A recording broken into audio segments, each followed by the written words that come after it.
McCaffrey, and Councillor Catherine Kelly will be late into the meeting. Thank you, Chair. Thank you. Councillor Warrington. Thank you, Chair. And it's October, it's not September, but anyway. Good man. Keep me right. Councillor Deanna Armstrong. Thank you. Councillor Thompson. Thank you, Chairman. Councillor Deborah Erskine. Thank you. Thank you. Councillor Garrity. Thank you, Chair, and apologies from Councillor Garvin McPhillips and Councillor John Coyle might be running later, may not be able to join us. We have to wait and see. Thank you. Okay, thank you, Mary. And have we any other apologies? No. Okay. Minutes of the previous meeting have been signed. Any declarations of interest? None at the moment, so we can take them if they arise. Item 4, matters arising. I'm going to move matters arising just as we have done over this last while to just before any other business, just in the interest of getting through this agenda. Before I take item 5, if I can just invite Alison in maybe at this stage. She wants to deal with a matter that arose last night there. So I'll take in Alison.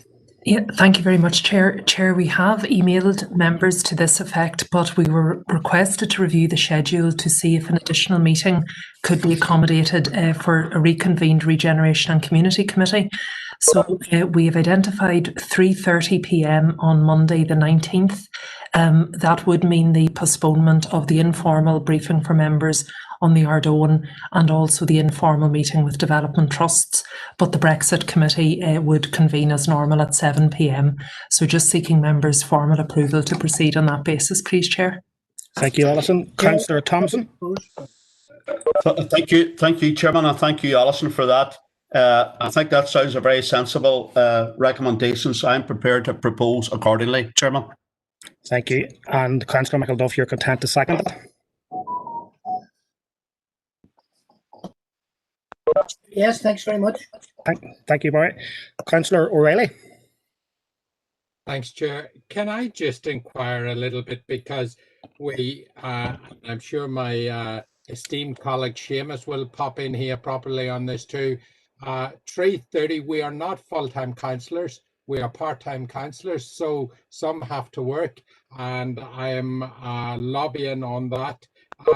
Chair, maybe we have something, but Tuesday the 20th, Wednesday the 21st, or Friday the 23rd evenings.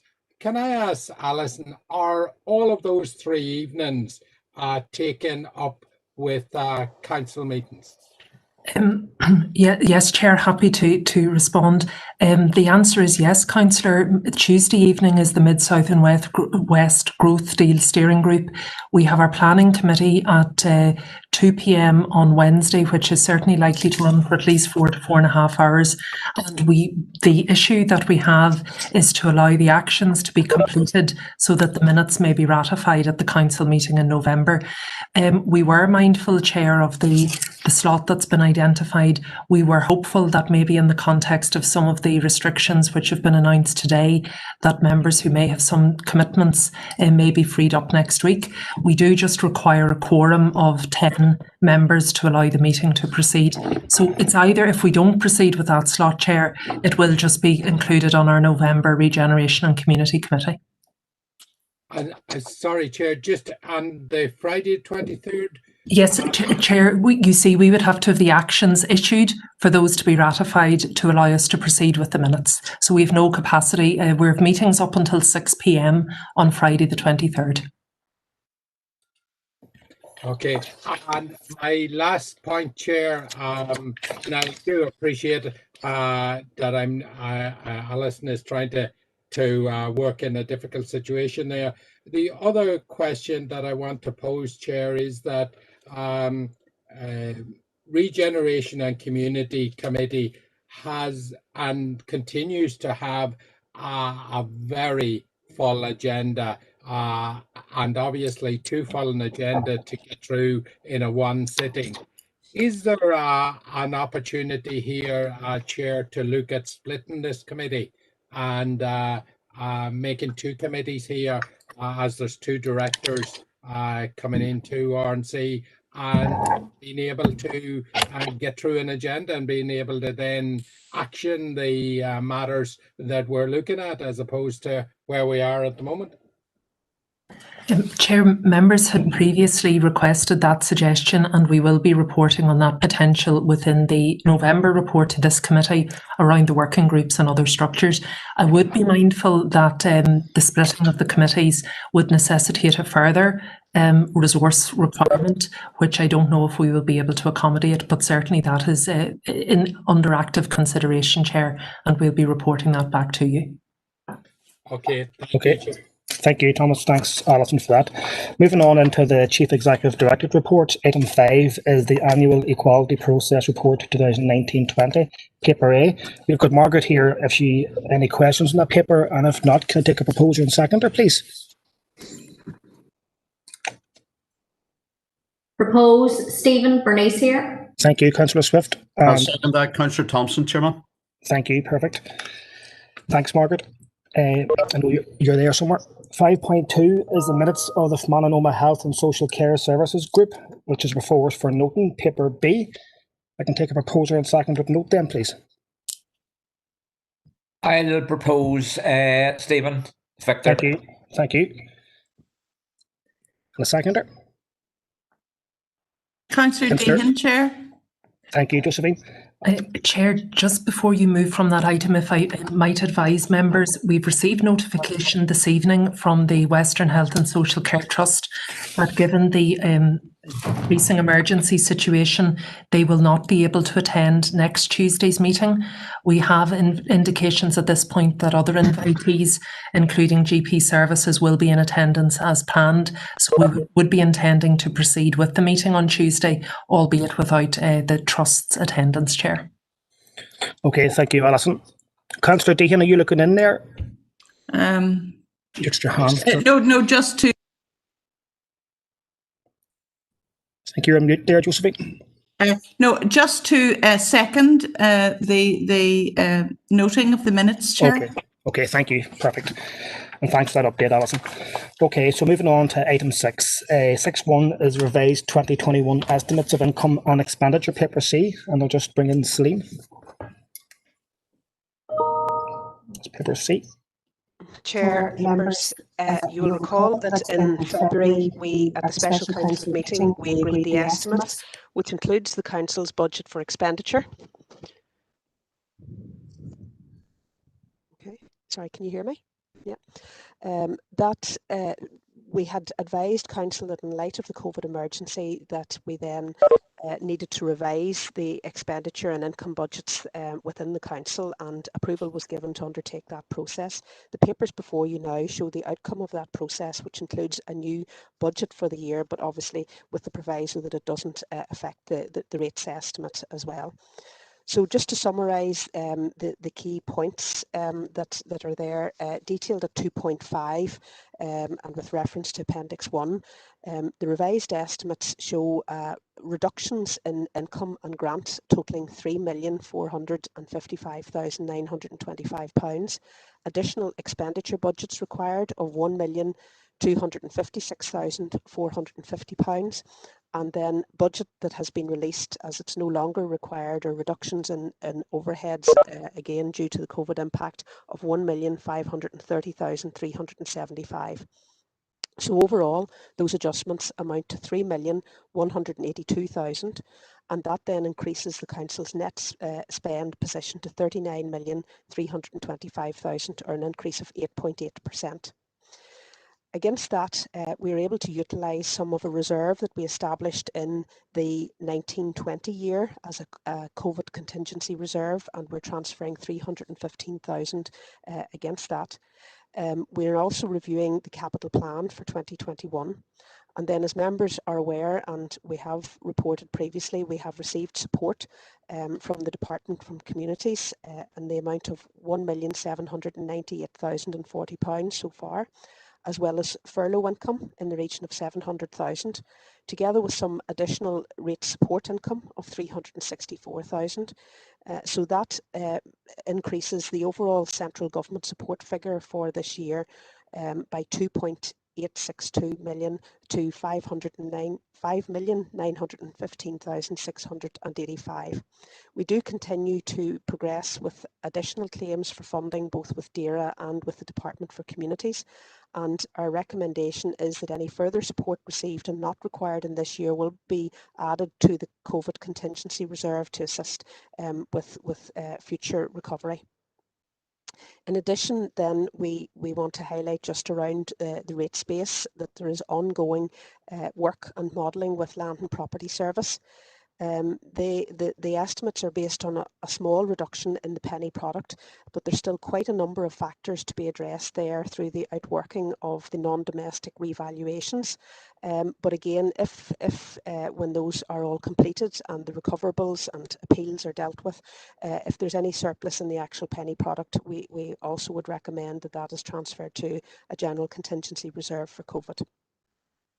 That means then that the total net expenditure is just over 42 million, of which 5.9 million is central government support and 36 million is covered by the rates income.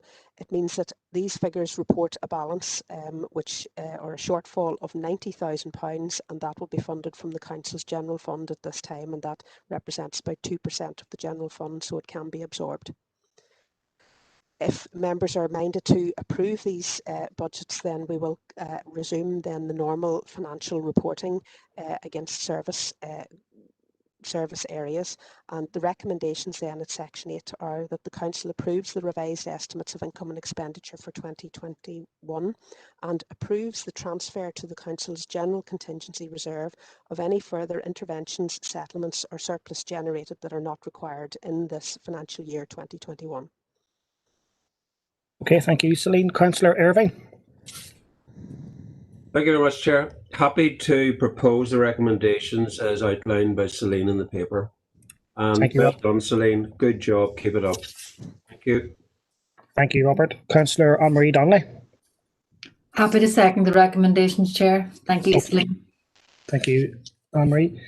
6.2, paper D, is our October update financial matters. Again, Celine's here for any questions. If not, can I take a proposal and seconder for that, please? Councillor Irving. Happy to propose, Chair. Thanks, Stephen. Thank you. Seconded, Councillor Chair. Okay. Councillor O'Coffey, I have there. Thank you, Chair. Yeah, it's these changes in the appendix to this document, Appendix 1. I notice in some places, like there are, for example, the commitment to a social clause, which is probably one of the few halfway decent things I think the executive has done in the last while, is to open up the potential for procurement to have social clauses, but we're actually deleting that in this, as far as I can see, a document. So I'm just wondering if there could be a bit of an explanation on that. Thank you, Chair. Chair, Councillor, we presented to you last month an update of the procurement policy, which had been developed then in conjunction with, we took input and advice from Sustainable NI, and also mindful of our draft climate change and sustainability policy. And what we did was strengthen that section quite considerably, and replaced the social value clauses with a much more comprehensive statement around responsible procurement, which goes much further than certainly the Council has gone before, and really will be challenging to implement as well, but forms part of our commitment in that respect, and looks at both environmental issues and also ethical sourcing.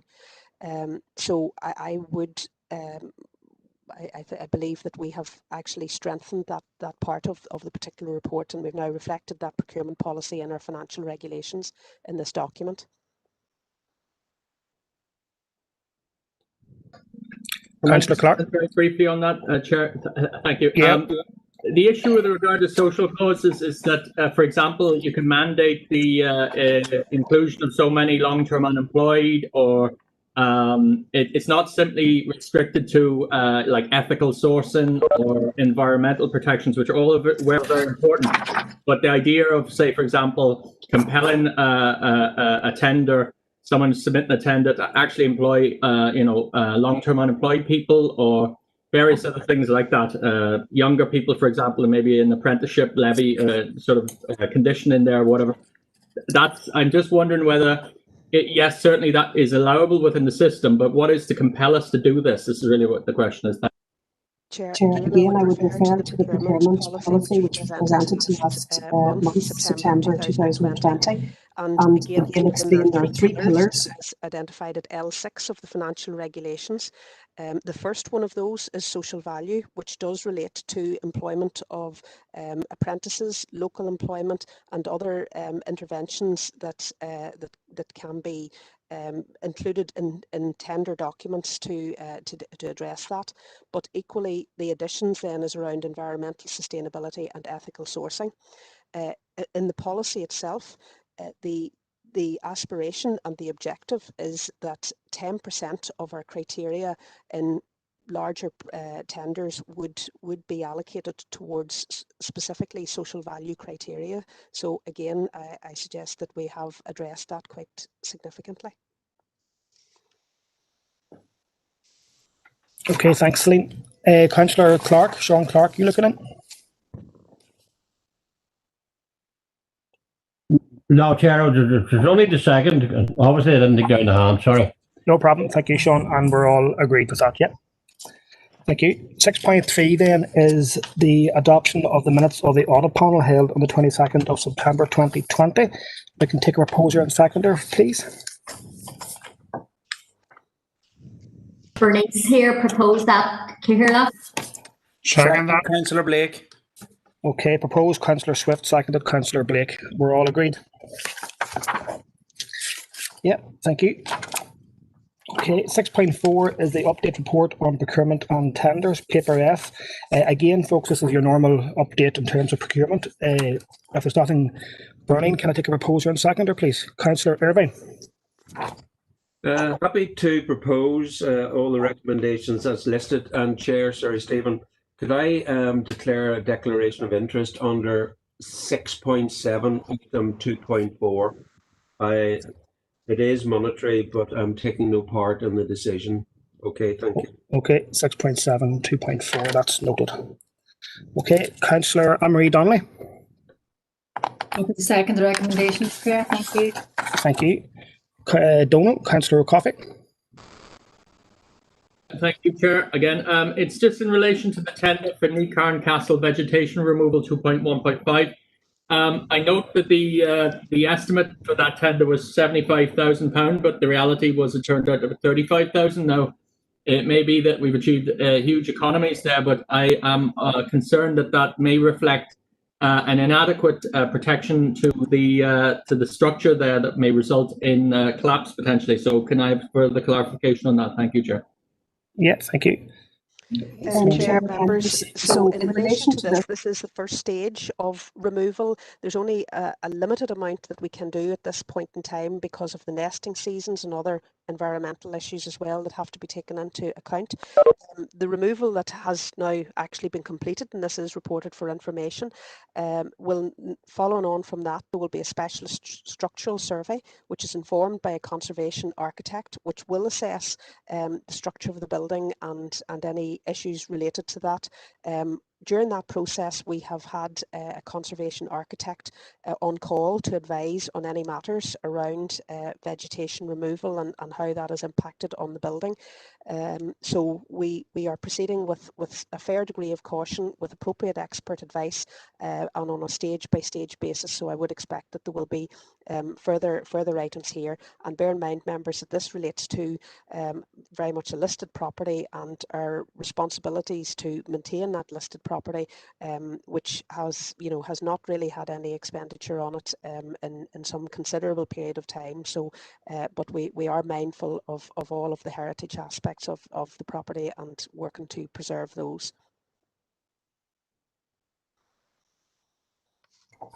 Okay, thanks, Celine. Okay, so we've got proposer and seconder for that. Are we all agreed? Chair. Go ahead. Chair, could I also declare an interest in 6.7, 2.4, that's the Northern Ireland Local Government Partnership on Travellers Issues, the annual subscription, just as a membership of that partnership, Chair. Thank you. Okay, thank you, Josephine. That's noted. Okay, so moving on to 6.5 is the monthly estates report. There is 7 parts to the recommendations. I'm happy to take proposal and seconder now unless there's any questions. Councillor McAleer. Yes, Chair. I've a brief or a quick question here on one of the points included in the paper. It's on page 2, just in relation to the points noted under 2.5, 1 and 2, and the charges brought. One of them is noted as being a £50 charge for a small film crew. The other is noted as a £100 charge plus a £50 charge. I'm just wondering why there was a difference in the charges that were handed out there. Okay, is Sean online or? Sean's actually not. Of course, Sean's Chair, members, if you could just leave that one with me, I will clarify the position on that and revert to members on the detail there. Clearly, there was a different ask and a different request there, so because we wouldn't be differentiating in charges otherwise. But I will clarify that in further detail. Okay, thanks, Celine. Emmett, you happy enough? Yeah, okay. Councillor Stephen Donnelly. Thanks, Chair. Yeah, just happy enough to propose. Good man, thank you. Councillor Michael Duff. Okay, Chair. I'm just wondering if there's anything in this set of recommendations pertaining to what is called the Women's Graveyard, Relic Naman in Carrickmore. Just noticed the other day some people wanted to access it and there was a lock on a gate, and I just wonder what is the situation with regard to access to Relic Naman? Thank you, Chair. Okay, thanks. Boy, there's nothing as such on the recommendations. Maybe Celine would be happy to work with. And look into that and revert back to members. Okay, thank you. Okay, so proposed by Councillor Donnelly. Have you got a seconder for the report, please? Happy to second, Chair. Councillor Thompson. Thank you, Councillor Thompson. And we're all agreed. Stephen Go ahead. My hand's up, just Stephen, but sorry, can't see you, Siobhan. Sorry, go ahead, mate. That's okay. It's just around 2.4. Stephen, just around the requested use of council property, and it just mentioning in there about the these requests provided the organiser submits proof of public liability indemnity. Now I know we talked about and agreed the insurance pilot scheme. I think it was just last month. Is this taking that into account?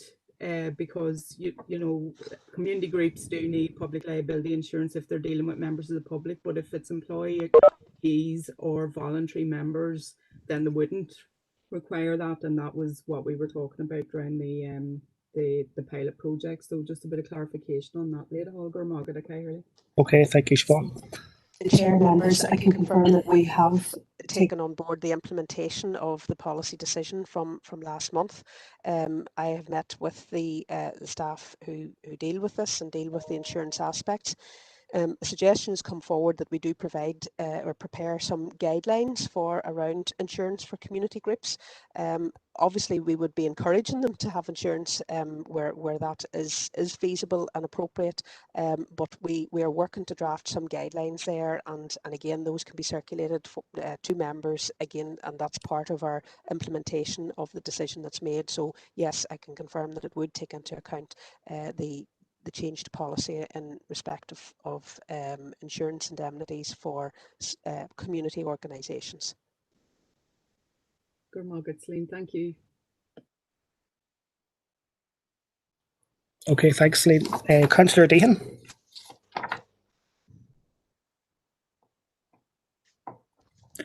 Sorry, Chair, it's the next item. Okay, Councillor Maguire.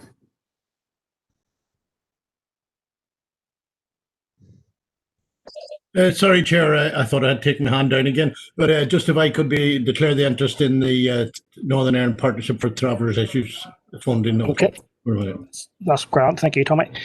Barry, your hand is still up there. Are you looking back in? Nope, perfect. Okay. So proposed and report seconded, and we're all agreed. 6.6 is staff matters. Celine. Chair, members, in the report, first of all, we have an update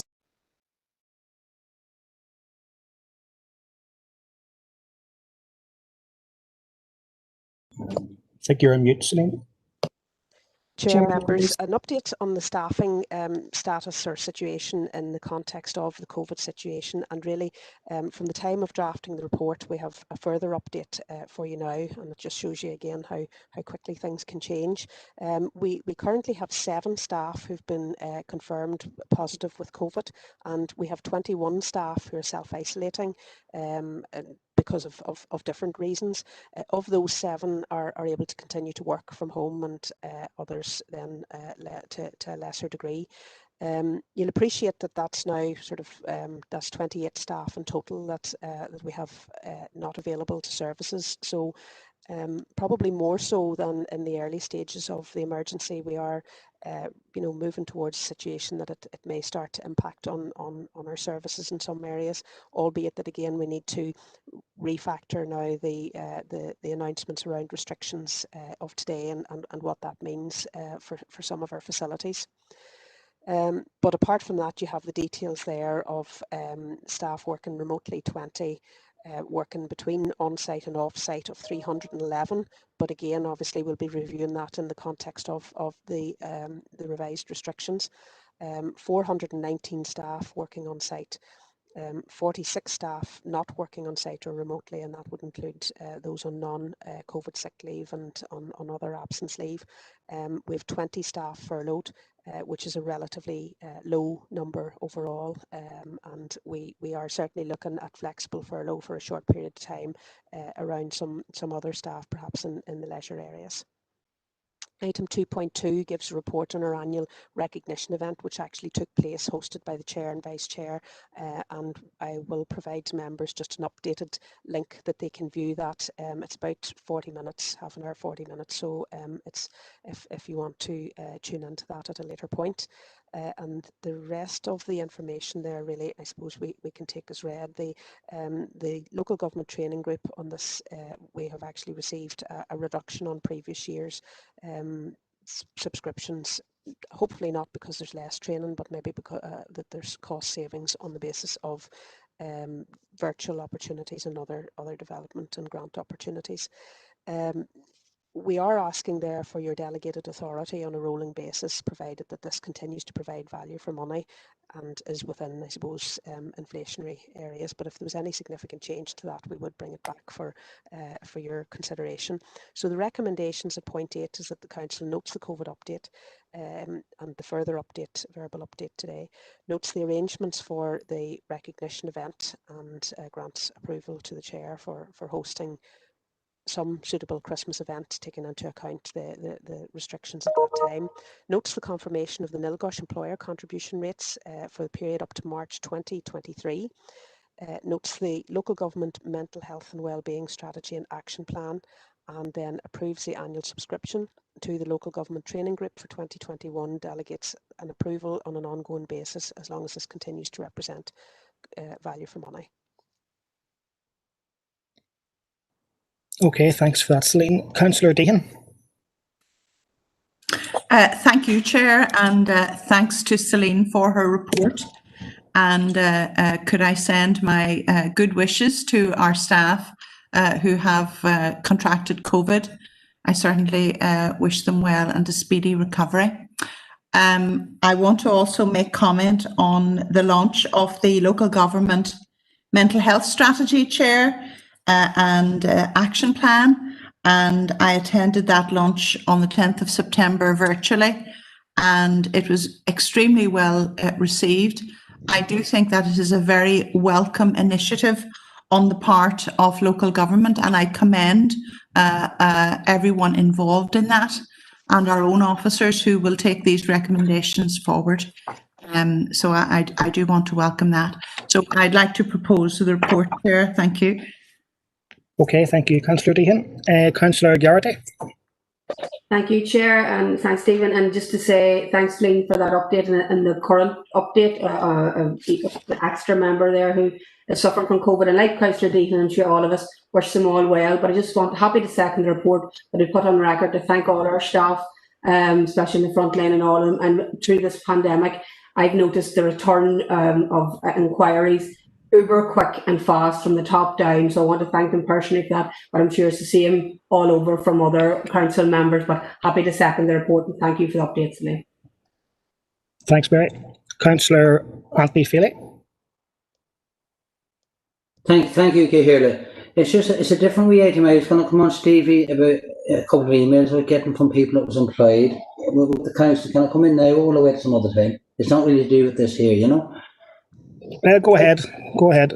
No, it's just a couple of people emailed me there during the week about the casual staff. Well, one of them was working there for 3 years, you know, and they were put on furlough then from, I have the dates, from the 27th of March to 7th of June. And they came back to work then on the 18th of September. They're doing a different job there at Killyvilly. And I've heard about some of the staff has got a wee bit of a bonus for working through the pandemic, but these few didn't get anything at all because they were classified as casual staff. Okay. You know? Anthony, I'm just getting advices maybe that you can maybe liaise with Alison or Celine maybe about that. We should maybe be talking about staff matters of that nature maybe in a public forum maybe. So no, 100%. Maybe if you can work with Alison maybe and Celine on that. That's okay. Okay, thank you. Councillor Thompson. Thank you very much, Chairman, and thank you, Celine, for your report. I just want to be associated with Councillor Dehan and Councillor Gardy's remarks with regard to our staff right through this pandemic thus far. And I want to wish those people who have COVID-19 all the very best and a full recovery from it. And that's on behalf of myself and the DUP grouping. Thank you, Chair. Okay, thanks, sir. Councillor Keenan.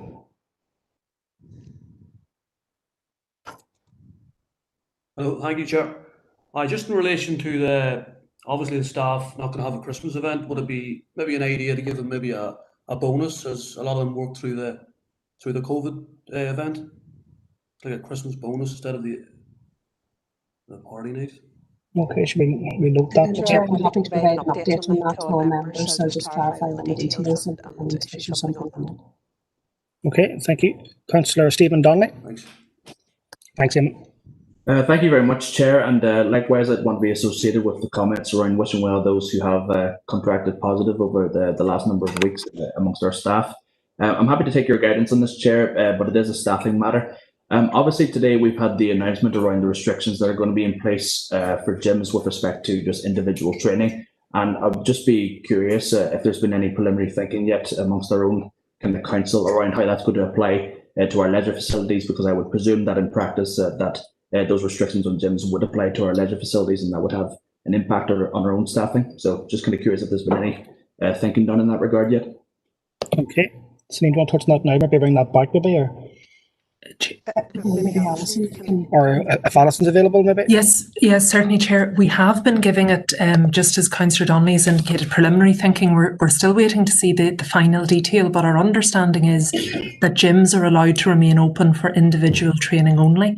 There has been, so our gyms have been operating well, with obviously lower numbers, and in terms of the overall staffing implications of that, we would think we would be able to continue. There is, however, Chair, I think a wider piece, and members will be aware from the Assembly presentation today about the very much a message around a collective effort for everyone to do what they can for the virus to be contained. So I think we are working with colleagues across councils at the moment to try and get a more general sense of how others are tending to operate.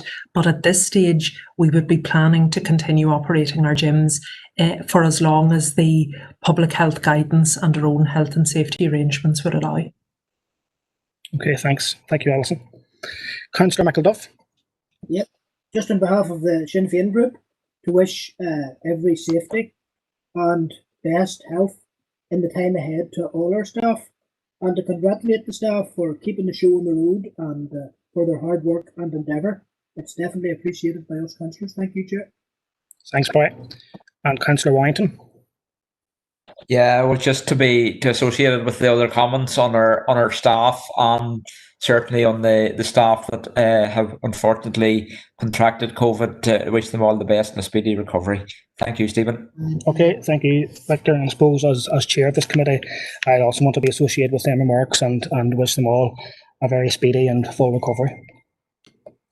Okay, so if you just, Councillor McAleer. Thanks, Chair. Yeah, not sure if it's required or not, but I would just second Councillor Keenan's proposal. I think if there's no possibility of having a staff do that, the possibility of looking at bonuses for staff would be very much appreciated. So happy to second. Thanks, Chair. Okay, that's grand. Okay. So if you can just take down your hands, those who may have left them up there, and we move on to 6.7, and that's Celine's report of Director of Corporate Services and Governance, paper A. Chair members, there's 6 items in this report. I'll just work through them quickly. 2.1 is the annual subscription for the decision time meeting software that we use for these meetings and for other meetings, both internally and externally with the council. So there is an annual fee there, and it is £10,800 plus VAT. Again, recognising this is a core business support system that we have invested in both in training and time. We're seeking your delegated authority to continue on a rolling basis with this annual renewal on the basis that the costs continue to be value for money, i.e. that it would be an inflationary element only. The second item is just to note that the elected member development working group meetings continued, and the regional elected member development network meeting was held on Friday the 18th of September, and there's some information for you there. 2.3 deals with our membership of the Nuclear Free Local Authorities affiliation, and the affiliation fee is there of £821, and we've also attached a copy of the annual plan. Councillor Curry, I believe, is our representative there, and in a similar vein, we're asking members to consider if they wish to confirm membership of this body for the term of the council on a rolling basis, and then grant authority to make payment in line with that, again subject to inflation if necessary. A similar approach 2.4 to our membership of the Northern Ireland Local Government Partnership on Travellers Issues. The fee for that is a sum of £500 plus VAT, details provided, and again members are asked to consider if we wish to confirm membership of the body for the term of the council and to make payment accordingly. 2.5 deals with a proposal to adjust the normal meeting dates by 1 week forward in the month of January, really to allow better preparation of business and agendas and associated documentation, because a lot of our correspondence is delayed over the Christmas period. The dates are set out for you, 2.5. And 2.6 deals with membership of working groups. There's clarification of the position, the legal position as regards de Hont, and then there is the detail of where we are in terms of our own calculations on those 4 memberships, and I believe then that we can take nominations in accordance with a set out at 2.6. So the recommendations there are set out at section 8, approving payment for this year, approving delegated authority if you so are minded to do so, noting the NILGA Regional Elected Member Development Network meeting, approving payment of the NFLA affiliation fee, confirming affiliation for the term of the council and authority to make payment, approving payment of £500 to the Northern Ireland Local Government Partnership on Travellers Issues, confirming that membership for the term of the council and authority to make payment at a similar level, noting and agreeing the proposed changes to meeting schedule for the month of January for approval, and then noting Councillor O'Coffey's withdrawal from the audit panel and the working groups listed at 2.6, and agreeing the nominations of councillors to take up positions in that respect.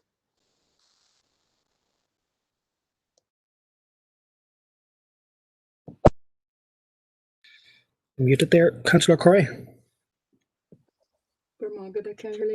Yeah, just really want to speak on 2.3 on the NFLA, and just to ask for member support in what is a very modest fee. As I understand it, actually, the NFLA based their membership fee on kind of local authority population, so it is modest, and I wouldn't see it changing too much. But the group does just so much work across Ireland, Britain and internationally, as well as on behalf of the council. I sit on the All Ireland Forum and also on the Britain and Ireland Forum, and I'd just encourage members maybe just to have a wee read of that report, and they'll get a flavour for the work that the group does. And I know it might not seem Ireland, as members will know, in terms of nuclear energy at least, is nuclear free. But they are a strong and respected lobby or stakeholder group on matters including nuclear power stations. They're working at the minute. A lot of the work is around new nuclear power stations in Britain, which are all coastal, and a couple of them sit on the Irish Sea coast, and that obviously has implications for us here. They also would do a lot of work around nuclear waste and feed into that, and they're preparing for a big consultation on that. And obviously, members may not be aware, but there is actually a proposal at this moment in time to build a nuclear waste repository underneath the Irish Sea, which again has obvious impacts to everybody here on the island. So that's part of their work. They're also internationally working with the mayors for peace around the world, and they've done a lot this year around the anniversary of the atomic bombs that hit Hiroshima and Nagasaki. So they do a lot of work. So it would just really call for everybody to support that. I'm happy to propose all the recommendations, okay, Harley, if that's okay. Perfect. Thank you, Siobhan. Okay, Councillor McAleer. Thanks, Chair. I was just coming in relation to the points by the previous speaker there, and I think that we support this group. People may or may not be aware that, as well as the Irish Sea, there are proposals for what's termed Sub-Region 3 and Sub-Region 4, which are covering areas of counties Tyrone and Fermanagh, amongst others. So these, despite there being no nuclear energy facilities on the island of Ireland, these are proposed as dumping grounds for nuclear energy waste going forward from sites in England. So I think it's something that we really have to be hyper aware of, and I think it is worthy of our support, and just it's good to be aware of these things going forward. Like it's a massive issue and a huge threat to our local environment, health and well-being. So it's something for us to keep an eye on going forward. Thanks, Chair. Thanks, Emmett. Okay, Councillor Warrington. Thanks, Chair. Just on item 2.6, I think it was on that. Are we going to be taking nominations for that position tonight, or are they needed later on, or just? Well, I can take them. I can take them tonight if you have them, or we can maybe take them at the council meeting if you don't have them now, Victor.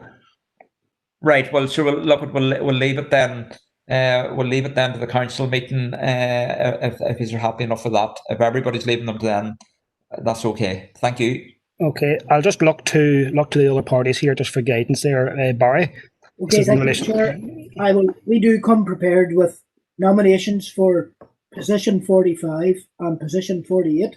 So, Broadband Working Group, the Sinn Féin nominee is Councillor Podrigan Kelly. And in relation to the Events Strategy Working Group, our nominee is Councillor Siobhan Curry. Okay. Thank you, Chair. Thanks, Barry. And Councillor Garrity, position 46 falls to the SDLP. Do you want to do it tonight or to the council meeting? Thank you very much, no Chair. Like Councillor McAduff, we've come prepared too tonight. And thank you. Position 46, can we put in Councillor Paul Blake, please? Thank you very much. Okay, thank you, Mary.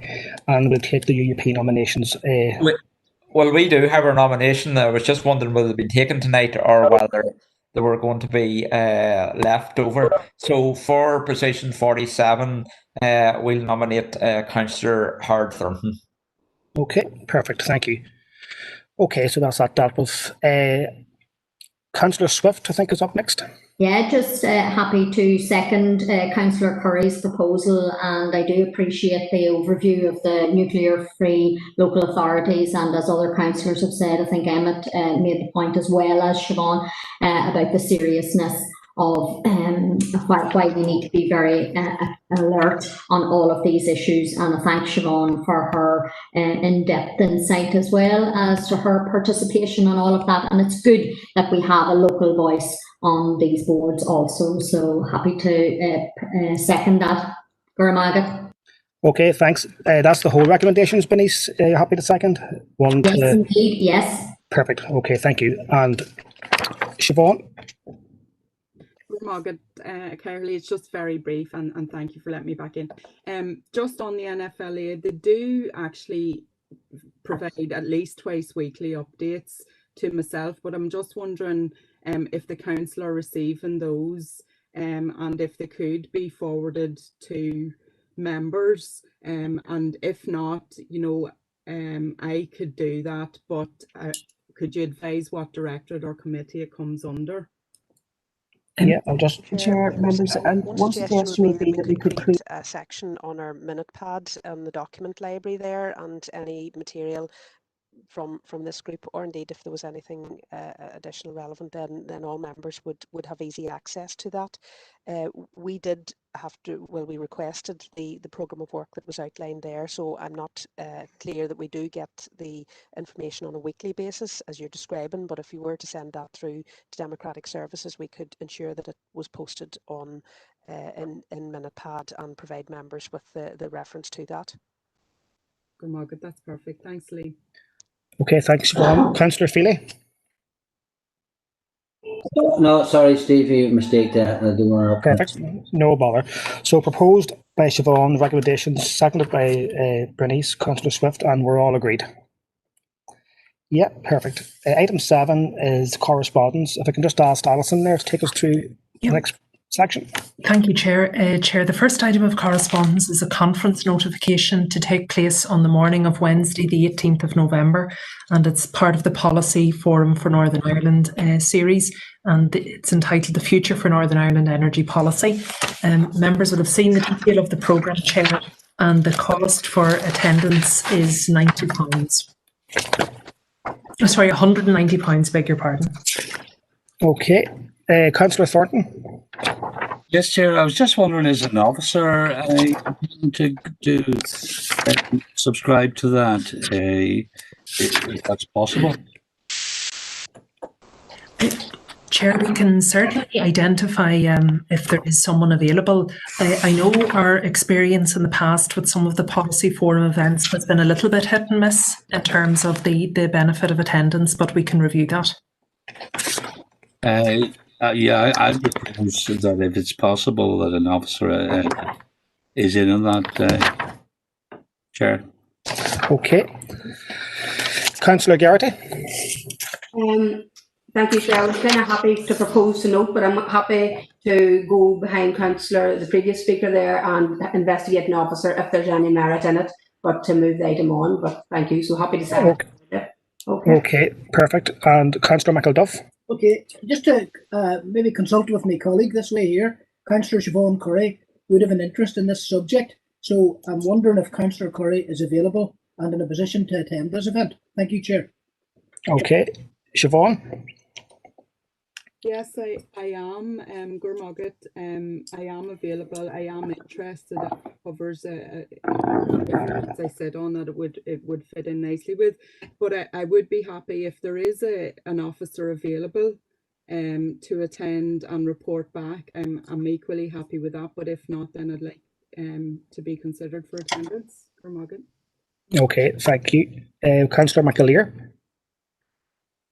Yeah, thanks, Chair. I would have, I suppose, looking at the lineup, I would have a few reservations about this. I'm aware one of the speakers, the managing director of Sony, has since left that role, so presumably there'll be some filling in for her.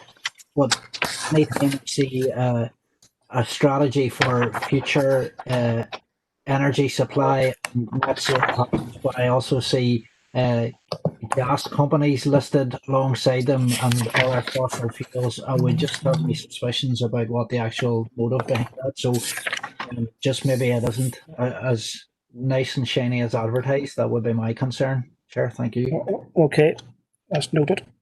Chair, in light of what Councillor Curry said, taking into account that some of these conferences are organised by private businesses.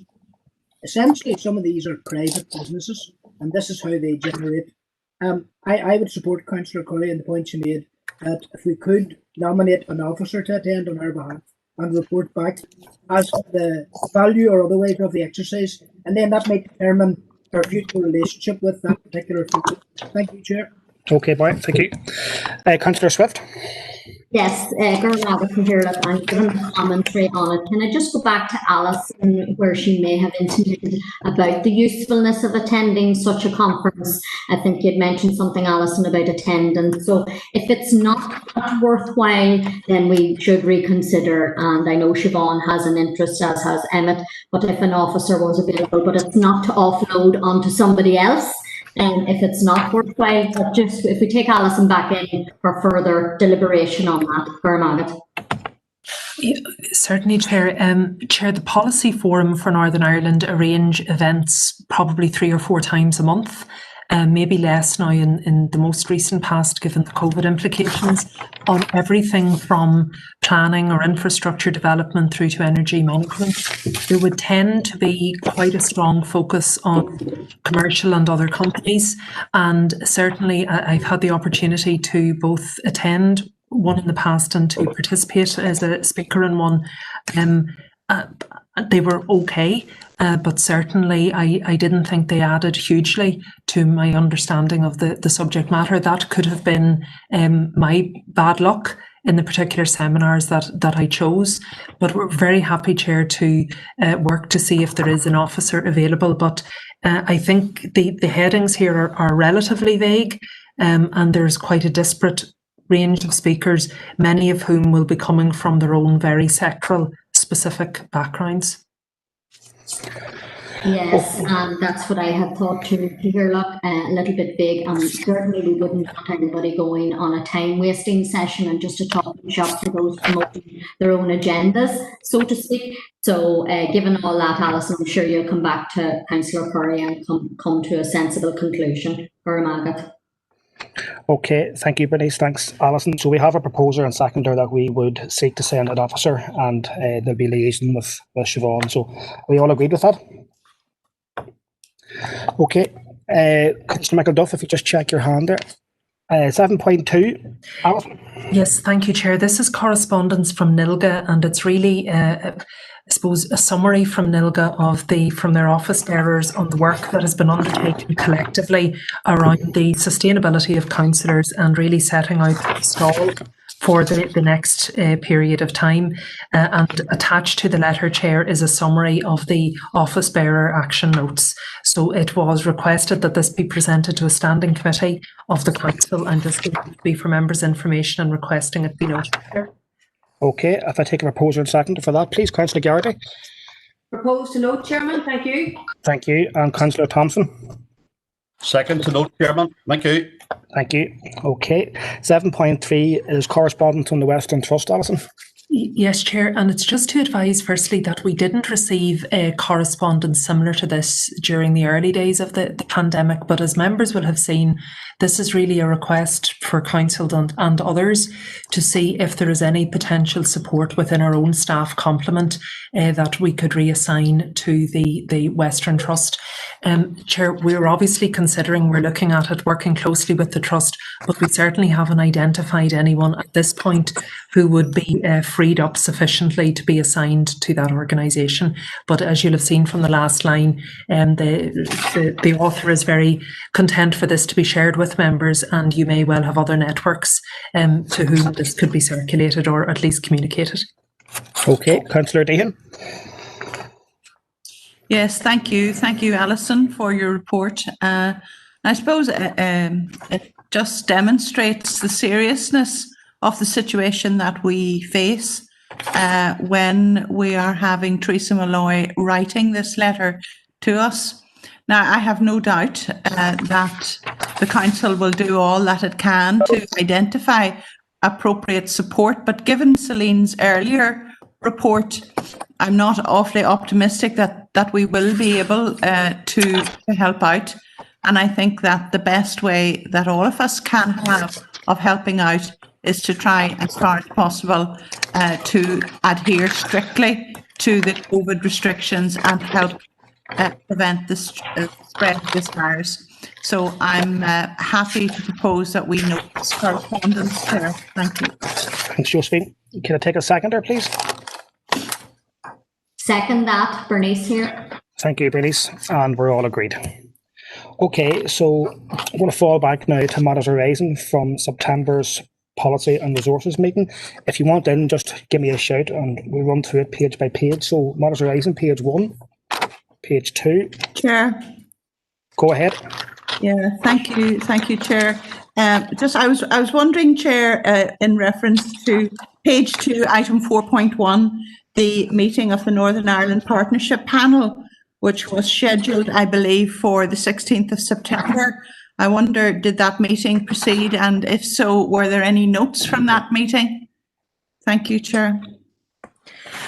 Yes, Chair, happy to advise, and I'm conscious Councillor Maguire was in attendance, but just to confirm the meeting did proceed.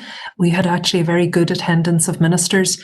The action notes haven't yet been circulated, but when they are, Chair, we will be reporting those through.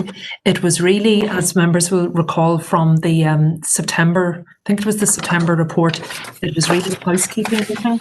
Adopting the terms of reference, setting out future meeting arrangements and agreeing a protocol for sharing information.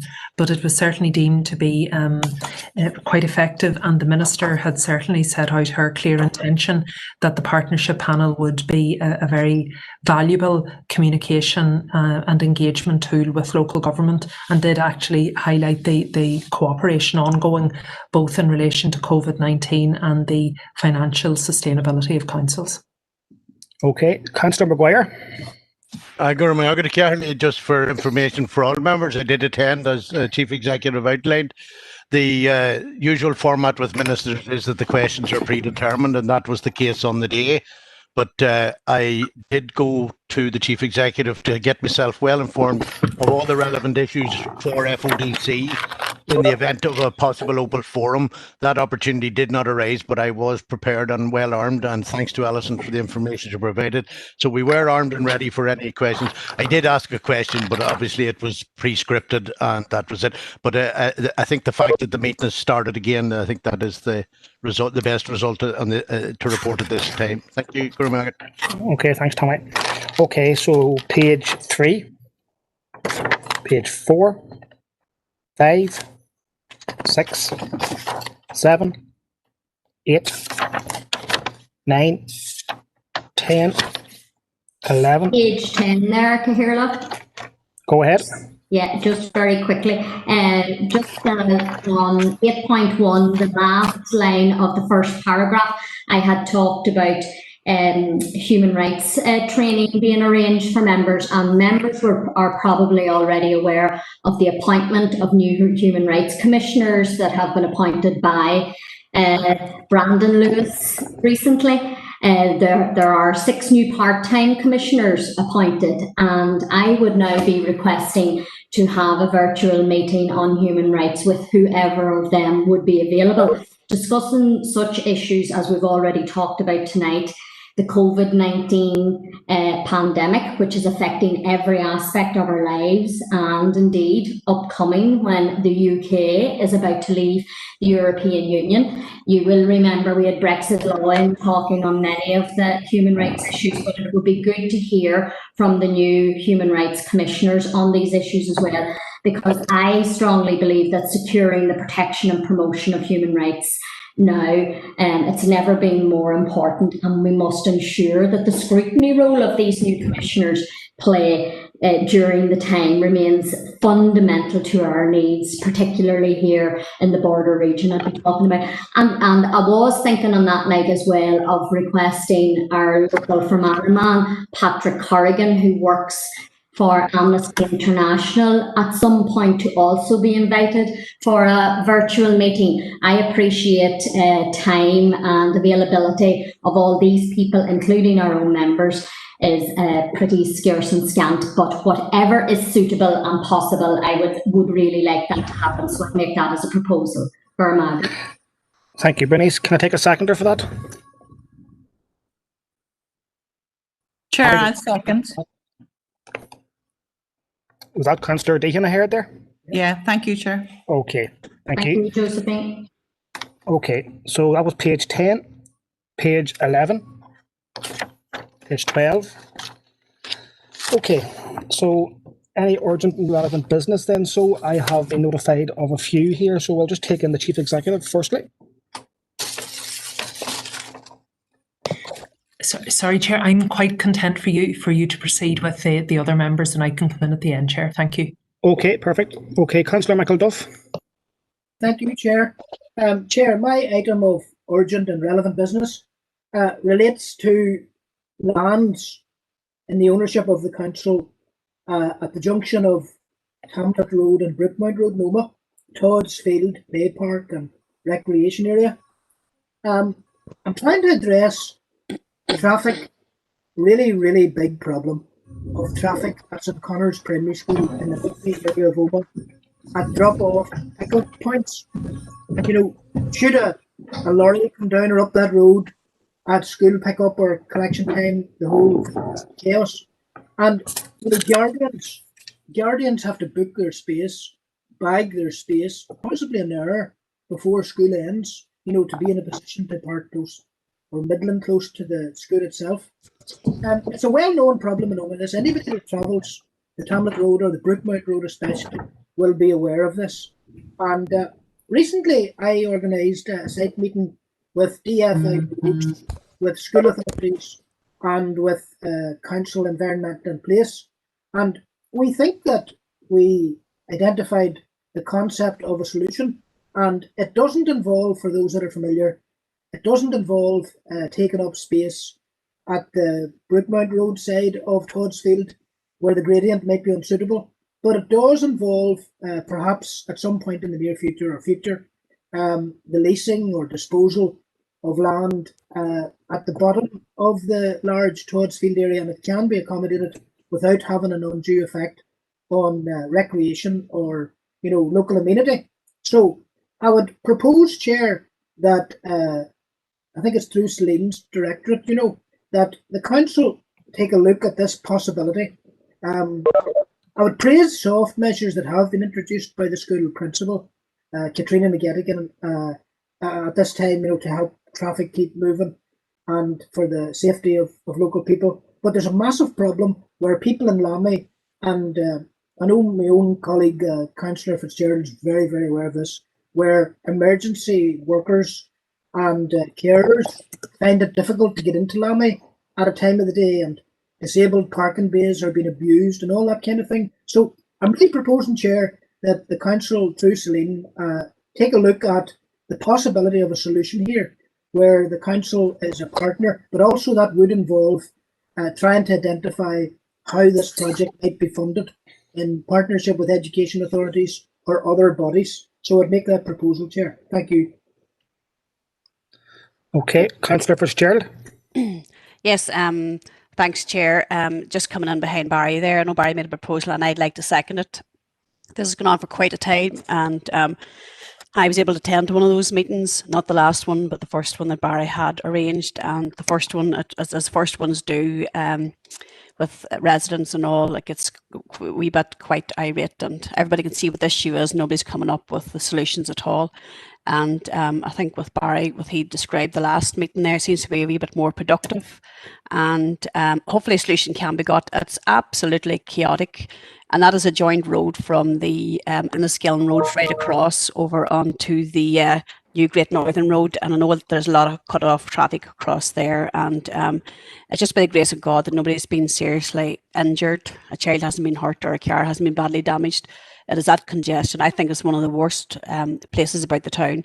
So just happy enough to come and support with Barry, and hopefully that the work will continue and we'll get a better solution to the long ongoing problem. Thank you, Chair. Okay, thank you. I'm Maurice, so proposer and seconder, and we're all agreed. Okay, Councillor McAleer, you had an issue you wanted to raise. Thank you, Chair. Yeah, this was one that was discussed briefly last night. We discussed or fully rectified with the presence of the chair who was on the planning committee and nobody available to the chair. really the issue is relating to the installation of 5G masts within the district. I suppose despite council adopting the precautionary principle in relation to 5G technology, we've frequently informed that this technology can be installed under permitted development rights. So I was proposing that any permitted development right application relating to 5G technology would be brought before the full council in a similar manner to what we have actually currently in operation for mining permitted developments. So that's my proposal, and I suppose subsequently I'd like to further propose that we contact the DFI Minister seeking clarification and possible redress in relation to this. I would like to voice our support for her decision to remove permitted development rights for exploration of oil and gas. And finally, I would like to appeal to her on behalf of this council and the constituents in this area that she would include exploration for precious minerals and metals in this very progressive amendment to permitted development rights here. Thank you, Chair. Okay, if I just invite Alison maybe just to clarify your first point of the proposal there, or talk on it, please, Alison, if you're there. Yes, thank you, Chair. And it's really just if Councillor McAleer, it's more by points of a couple of clarity, if we may, Chair. It's just to advise members that the permitted development refers to all communications infrastructure.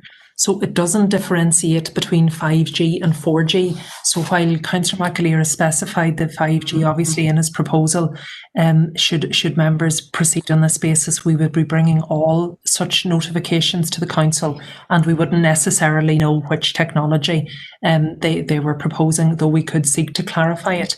And maybe, Chair, if members were so minded, if Councillor McAleer could perhaps include within his proposal, we would then just have to amend our scheme of delegation to allow such notifications to be brought to the full council. We have done that recently. It's a relatively straightforward process, but we would just, that would be the next logical step of this proposal. Okay, thank you, Alison.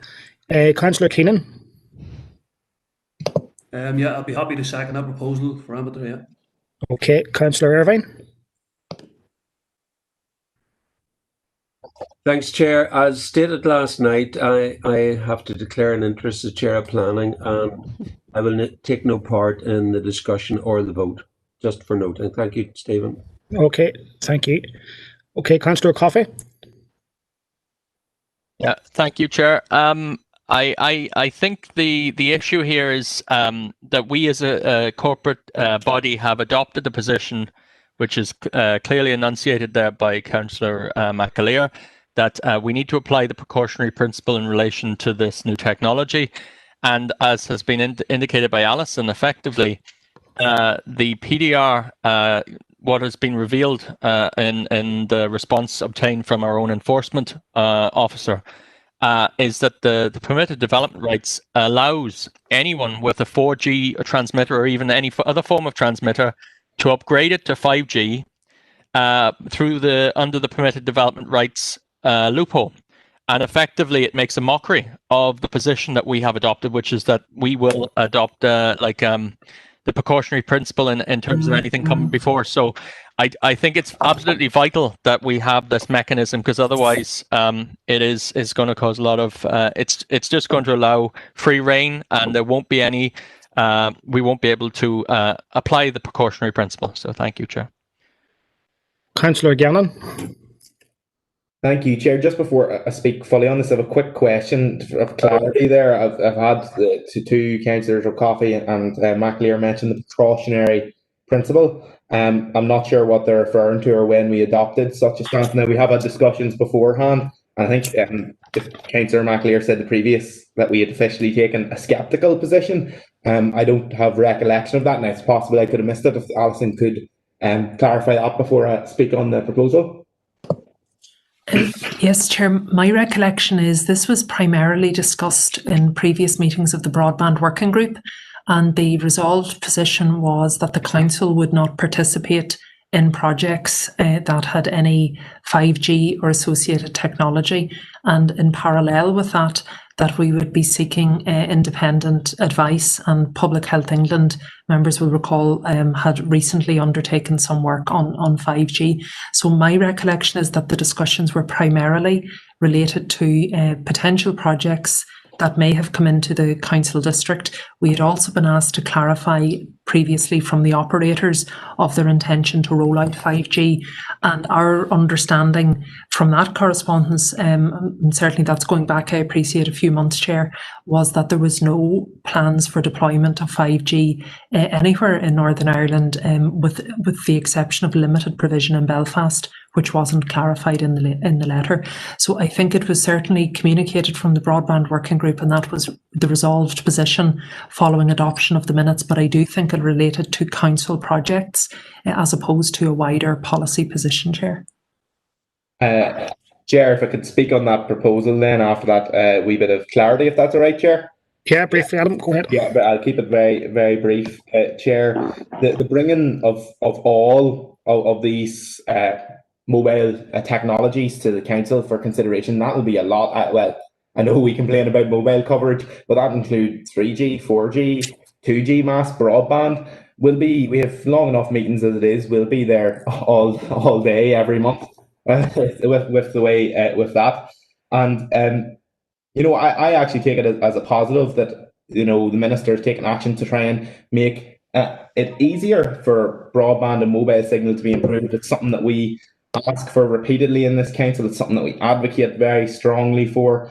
And, you know, the councillors speaking previously always say they want independent advice on issues. And when the independent advice has come back and said something different to what they normally would like, they're still unhappy with it. So, look, Chair, I think that some people here will be complaining in 5-10 years' time, maybe, that we don't have good broadband. But, you know, I think we shouldn't be bringing these PDRs into the council chamber. I think we should go with the normal. Okay.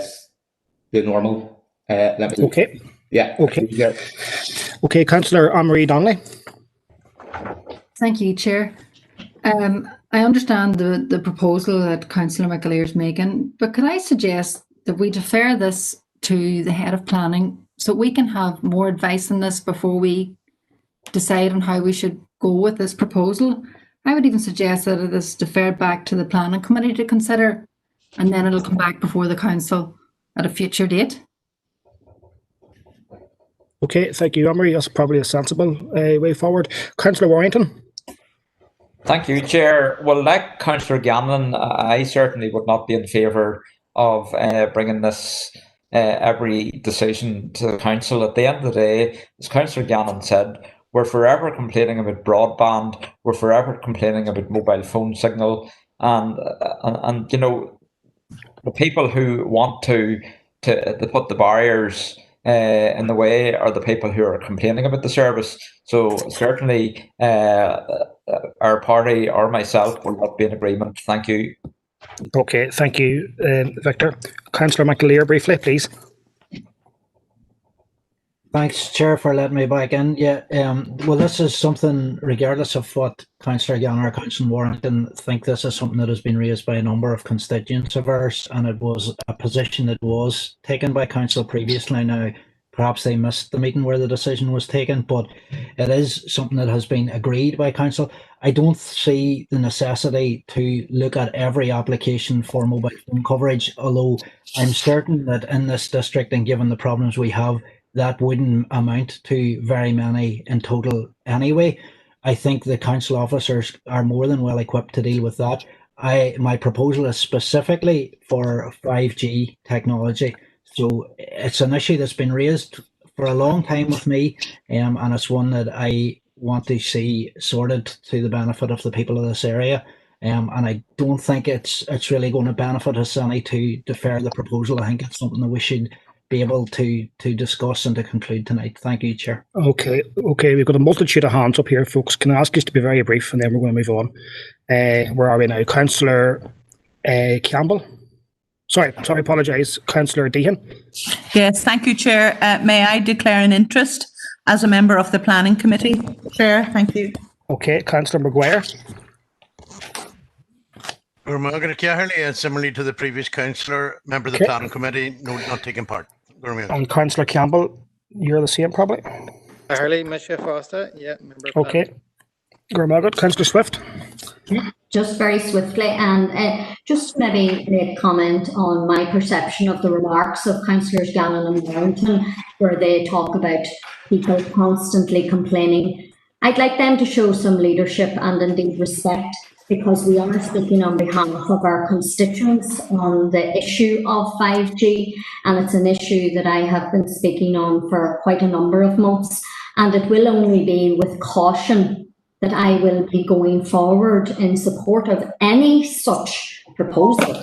So to that end, and I support Councillor Donnelly in what she is saying, and Emmett for raising the issue, because we have serious concerns from an abundance of constituents out there. And I really think we do need to be showing leadership, taking all the facts and the statistics into serious consideration before we make informed decisions that benefit our constituents and their health and well-being for our market.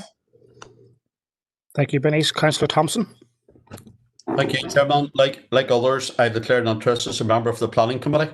Thank you. Thank you. Councillor Garrity. Thank you, Chairman. And I'm not sure if you got a seconder for Councillor Donnelly's proposal. I think for the benefit of the whole council chamber, the outcome is resolved. I think that wee bit of time for officers to look at it and get advice to the council group would be useful. So if you have a seconder, I would second Donnelly's proposal. Perfect. Thank you, Mary. Councillor Green. Thank you, Chair. It's just in relation to this. It's a thing I would be extremely concerned about, is this technology, until I know an awful lot more. But sometimes it just leave me scratching my head on things, because this was something I believe that Councillor McAleer had the opportunity to go on to the planning committee and didn't take that opportunity. And the planning committee is representative of the parties and the strength in the council. So to actually give up a position on the planning committee where all of these things that he and indeed myself are really concerned about, I don't know. And then asking them then to be brought into the full council seems a bit strange, but anyway. Okay, can those who haven't taken down their hands just do that, please? Councillor Robinson. Declare an interest in the planning committee. Thank you. Councillor Feely. Same planning committee member. Perfect. Okay, Councillor Donnelly. Sean. Yeah, same thing. Planning committee. Okay, Councillor Rainey, planning committee as well, I'm assuming. That's right, Chairman. Declaration of interest. Thank you, Ivan. Okay, Victor, your hand is still up there. Councillor Warrington. Sorry, Stephen, I thought it unmuted myself. Yeah, I just wanted to come back in briefly to say that we have no consideration for our constituents is absolutely crazy. But as per usual, with a lot of things that come before us, we're putting the cart before the horse. We do not have a clear understanding of 5G, of the health implications or anything else of it. All we're going on is hearsay, and that is why we requested at our last broadband working group meeting that we get more information on it before we move forward. So certainly some of the suggestions here are ludicrous and purely... Ludicrous to be putting the cart before the horse now, Victor. Okay, through the chair, thank you. Sorry, there you go. We've heard enough, we've heard enough. Sorry, I don't accept that there, Chair. I was speaking and I was interrupted, and I find that very, very rude. Okay. Basically, as I said, when we get the evidence from experts, we will make our decisions then. Thank you. Okay, the last word on this is Councillor Kelly, Catherine Kelly. Hey, thank you, Chair. I'm of two minds in 5G. I'm not convinced one way or the other, but I think it's a mistake for some councillors to claim that all our constituents are against 5G. All our constituents are not against 5G. I've had quite a few constituents come to me concerned about the opposition to 5G that they're hearing. So let's be fair and state the case as it is. Not everybody is against 5G out there. Okay, thank you, Catherine. Sean, Councillor Clark. Sorry, no. Sorry, Councillor Sean Clark. Very briefly, Sean, please. Yeah, well, I'll keep it very brief. I think, I'm still undecided about 5G, but I know the World Health Organization says it's safe, and we're using their advice for a lot of things at the moment. So, okay, that's my very short interlude. Thank you. So we've got two proposals on the table. Members, just check your hands there, please, and take them down there. Thank you. Two proposals there. Councillor McAleer, I'm sensing some dissension from your proposal there. Do you wish to withdraw it and maybe support Councillor Donnelly and bringing this forward to head of planning to get direction on this? No, thanks, Chair. Okay, so we'll go to a vote then. So if I just get a sheet there, Celine, please, just to... so first of all, proposed by Councillor McAleer, seconded by, I think it was Councillor Keenan. Are we in agreement? No. Okay, No. so thank you. Okay, No. Thank you. Okay, so we'll run through this here as quick as we can here, please. So Councillor Armstrong, Diana Armstrong. Apologies. Sorry. Councillor Baird. Against. Councillor Blake. Against. Councillor Buchanan. Against. Councillor Glenn Campbell. Abstain. Councillor Sean Clark. Against. Councillor John Coyle. John might have left. Okay, that's grand. Councillor Curry. Abstain. Councillor Deehan. Declaration of interest, Chair. Sorry, that's correct. Councillor Anne-Marie Donnelly. Abstain. Councillor Sean Donnelly has declaration of interest. Yes. Councillor Stephen Donnelly has left. Councillor Keith Elliott. He's left the meeting, Chair. Left, okay, thank you. Councillor Erskine. Apology for her, Chair. Okay, thanks, sir. Councillor Anthony Feely has a declaration of interest. Councillor Anne-Marie Fitzgerald. Abstain. Councillor Adam Gannon. Against. Councillor Mary Garrity. Against, Chair. Thank you. Councillor Seamus Green. Dan. Councillor Robert Irvine's got a declaration of interest. Councillor Keenan.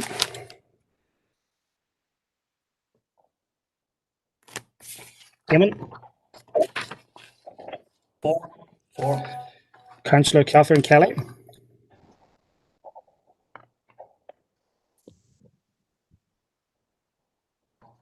Catherine might have left. You're there, okay. Thank you, Catherine. Councillor Paul again, Kelly. Abstain.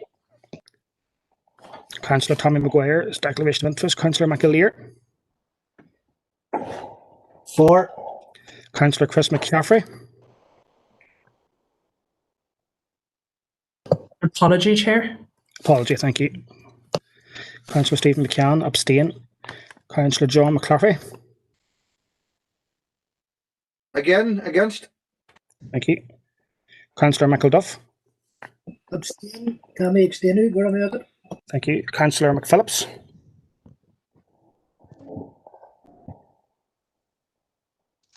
Garvin. Chair for him. Okay, thanks, mate. Councillor Coffey. Cautionary principle. Councillor Thomas O'Reilly. Abstain. Councillor Alan Rainey, declaration of interest. Councillor Paul Robinson, declaration of interest also. Councillor Chris Smith. Absent, Chair. Thank you. Councillor Swift.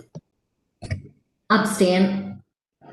Councillor Thompson, declaration of interest. Earl. Councillor Thornton. Against. Councillor Warrington.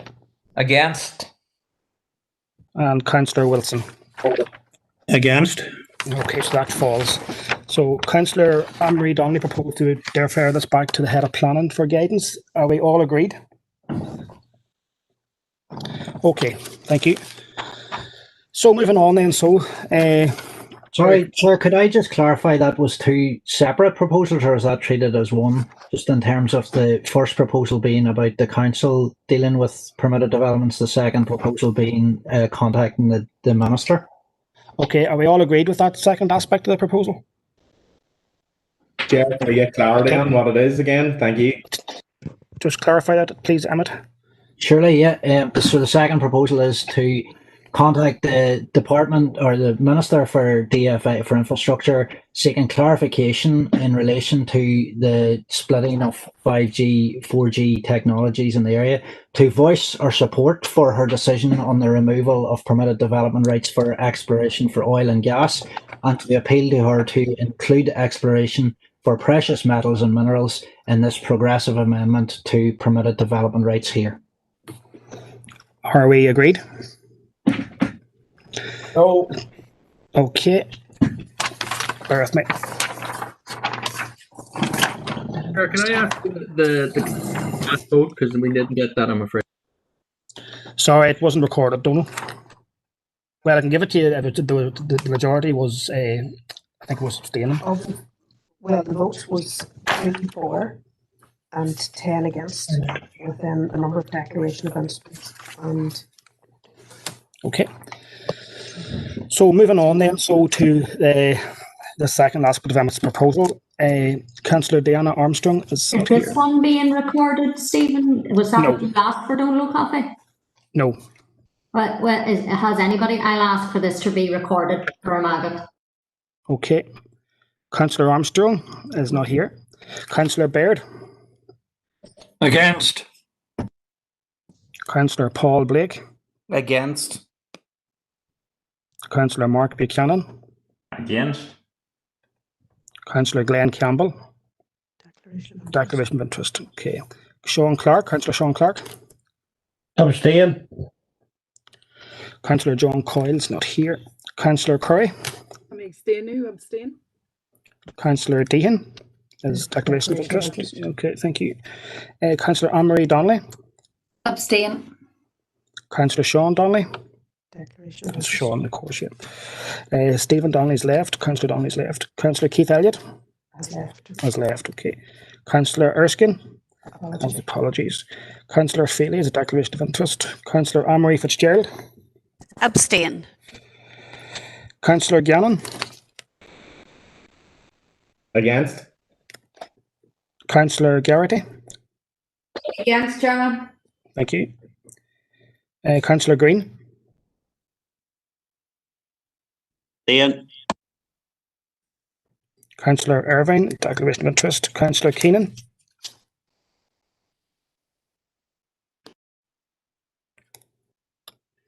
Eamon. 4. Okay. Councillor Catherine Kelly. Abstain. Councillor Paul Duggan Kelly. Is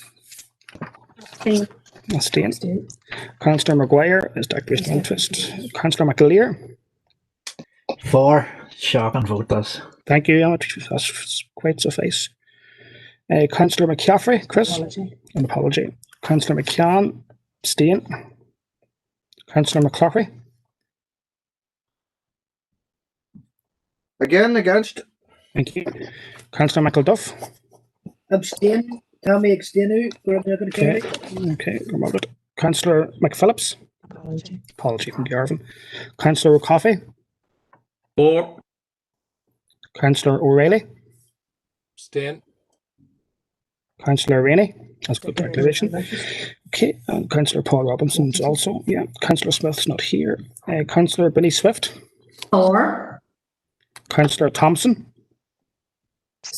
As declaration, sorry. And Councillor Howard Thornton. Against. Against. Councillor Victor Warrington. Against. And Bert Wilson. Councillor Bert Wilson. Against. Okay, thank you. Celine, just let you advise the outcome of that.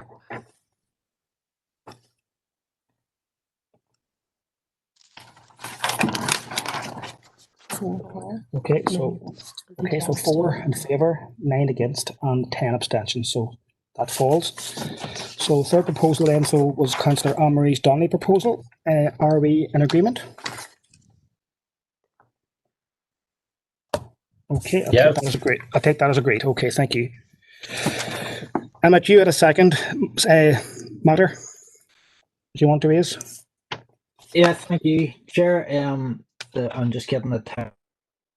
If I could just ask you just as well, just be quite brief as well if you can, Emmett, please. Thank you. One second, sorry. I'll come back to you, Emmett, okay? I'll come back to you just whenever you're getting that. Councillor Gannon, you had a matter you want to raise? Yes, Chair, Sorry, thank you. Chair, I have it here in front of me. Something that I've raised beforehand. So it is, Chair. And it kind of relates to last night's Irish language update. The Chair was keen to move on last night, and I did email the relevant officer, but I got no response. It was in regard to the rule on minors attending our Irish language classes. I think young people in particular, it's the best time to get a passion for anything, whether it be sport, language, or music, and we should be promoting the Irish language and trying to get young people and encouraging young people who wish to get involved in it and to learn the language to do so. And it's kind of adult classes. If you're thinking about it, if a 16-year-old seeks out a class like this, you'd like to imagine they'd be mature enough to attend. And I've had conversations with our Irish language officers previously, and they have informed me that all those taking these courses, these adult courses, would have the correct child protection for under 18s to be present. Now, I'm not saying by any stretch of the imagination we should throw 12-year-olds in an adult course, Chair. I'm thinking more 16, 17-year-olds who have shown that maturity that they want to do this. And I believe currently we have absolutely no courses or provision for under 18s to learn the language through the council. Now, there are other independent providers of this, but I believe there's no council courses, and I could be corrected if I'm wrong, but I'm fairly confident of that from my conversations with the Irish language officers. So, Chair, I'd like to propose two things, and there can be one proposal. First of all, that we review this policy on minors attending, because they have to require an adult, but a 17-year-old, do they have to drag a parent or a guardian out with them to these meetings, or to these classes, even though the correct child protection and safeguarding is in place?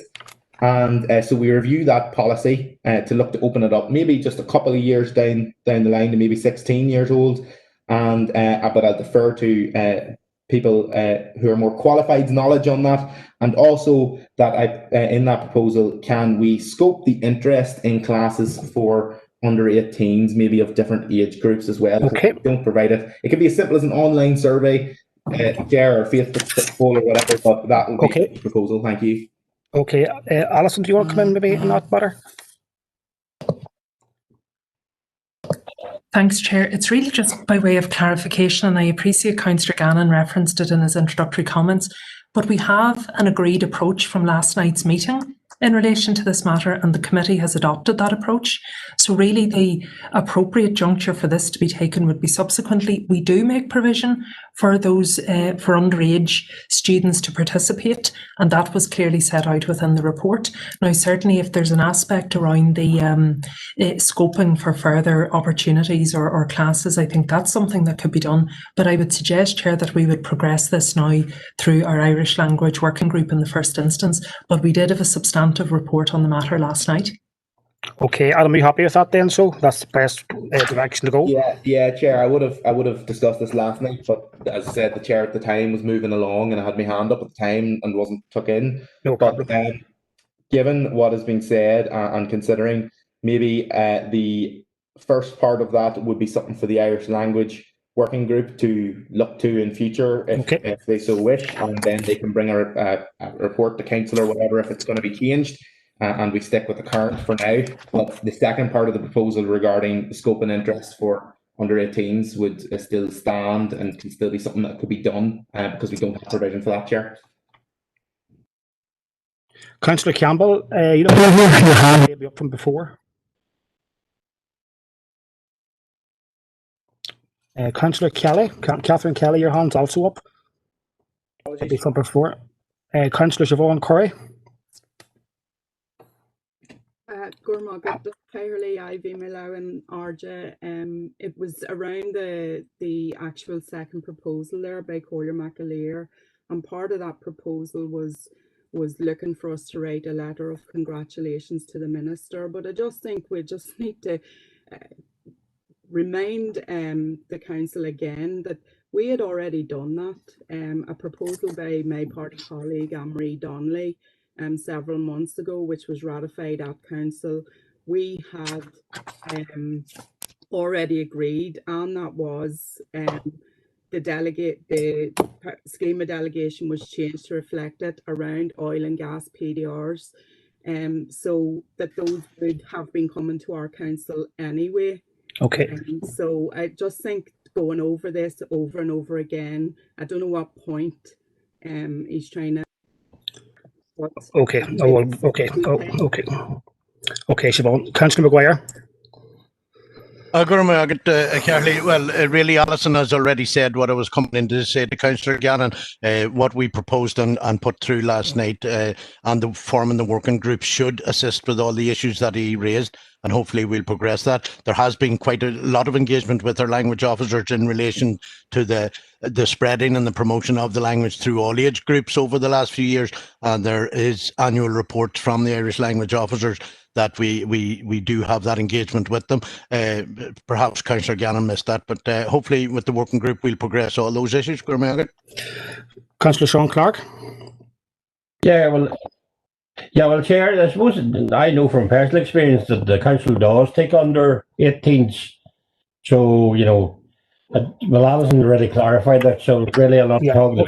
Thank you, Chair. Thanks, Sean. Councillor Blake. Yeah, it was just a second Councillor Gannon's proposal there. That was all, Chair. Thank you. Okay, so we have a proposal and it's been seconded. Are we agreed? Okay, I'll take that as agreement. Okay, I'm about to go back to you there if you're ready. Sorry, Chair. Yes, Tommy? Sorry, just for clarification, what was that proposal? I thought from the information of the Chief Executive that proposal was withdrawn. Am I correct? I think there was a second element to that, Tommy. Adam, if you want to just clarify what you proposed there.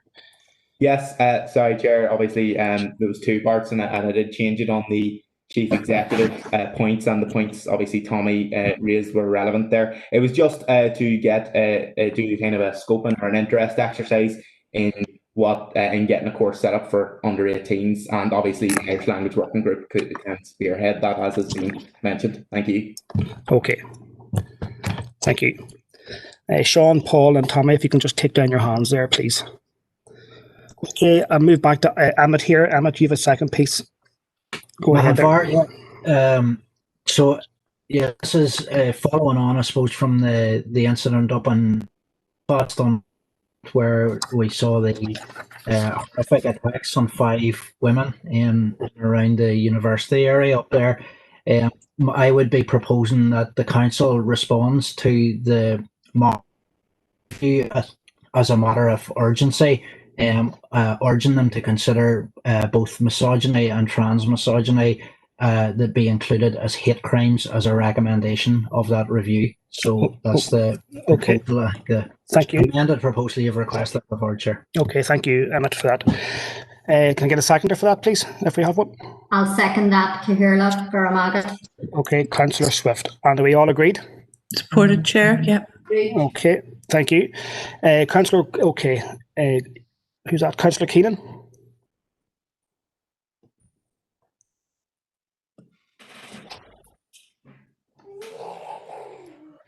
Eamon, are you there? Okay, hand down. And Councillor Dean, if you can just check your hand as well. So that brings to an end the AOB section. Alison, did you have anything that you want to raise there at this time? No, thank you, Chair. I think we were able to get the healthcare matters addressed earlier. Thank you very much. Okay, thank you.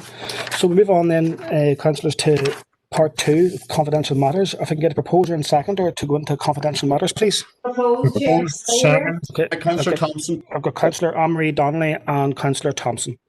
Just check the recording's been stopped.